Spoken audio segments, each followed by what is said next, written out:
आम्रपाली बौद्ध काल में वैशाली के वृज्य संघ की इतिहास प्रसिद्ध लिच्छवी राजनृत्यांगना थी।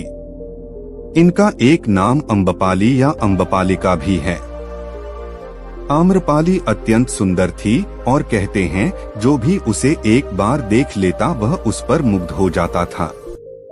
अजातशत्रु उसके प्रेमियों में था और उस समय के उपलब्ध साहित्य में अजातशत्रु के पिता बिंबसार को भी गुप्त रूप से उसका प्रणयार्थी बताया गया है।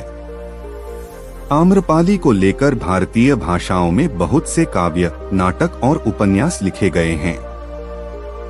एक बार की बात है, महात्मा बुद्ध अपने शिष्यों के साथ घूमते हुए वैशाली नगरी में पहुँचे। वैशाली को उस समय 16 महाजनपदों में एक महत्वपूर्ण जनपद माना जाता था, जिसकी ख्याति दूर दूर तक फैली हुई थी। यह नगरी परम वैभवशाली और हर तरफ से संपन्न थी। महात्मा बुद्ध के आने की बात पूरे नगर में फैलते देर न लगी। जिसे जब पता चलता वह तभी उनसे मिलने पहुंच जाता और उनके उपदेश सुनकर खुद को भाग्यशाली समझता। बुद्ध का चरित्र ही ऐसा प्रभावशाली था कि उनसे प्रभावित हुए बिना कोई नहीं रह सका। उस नगर की गणिका और राजनर्तकी आम्रपाली भी बुद्ध से मिलने की इच्छुक थी। वह खुद महात्मा बुद्ध के पास चलकर आई और उन्हें अपने घर भोजन के लिए आमंत्रित किया। उसने इतने सरल और प्रेम भाव से बुद्ध से विनती की कि बुद्ध मना नहीं कर सके। जब यह बात उनके शिष्यों को पता चला कि महात्मा बुद्ध ने एक गणिका का आमंत्रण स्वीकार किया है, तो सबने इसका विरोध किया। महात्मा बुद्ध ने बड़ी सरलता से अपने शिष्यों से कहा, मैंने तो उसकी प्रेम भावना देखी।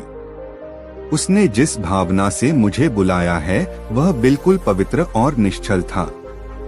वह आज मुझसे मिलने एक गणिका बनकर नहीं बल्कि एक भक्ति भाव से आई थी। फिर भला मैं कैसे उसका आमंत्रण स्वीकार न करता, वह चाहे एक वेश्या हो या फिर कोई सन्यासी। यथासमय बुद्ध आम्रपाली के घर भोजन के लिए गए। वह पहले से ही भोजन की सारी व्यवस्था करके भगवान बुद्ध के आने की राह देख रही थी। मन में यह विचार भी आ रहा था कि कहीं बुद्ध अपनी बात से मुकर न जाए। इतने बड़े सन्यासी भला क्यों एक वेश्या के बुलाने पर उसके घर आकर भोजन करेंगे।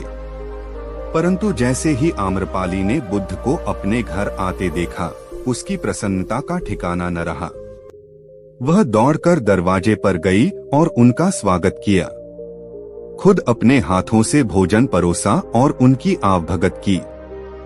महात्मा बुद्ध के शिष्यों ने जो उनके साथ आए थे, जब एक वेश्या को, जिसके कदमों में खुद सम्राट बिंबसार से लेकर अजातशत्रु थे, पूरी वैशाली जिसके एक झलक पाने के लिए तरसती थी, उसे एक सन्यासी के लिए ऐसा व्यवहार करते देख बुद्ध के शिष्यों के मन में अपने गुरु के लिए सम्मान और ज्यादा बढ़ गया।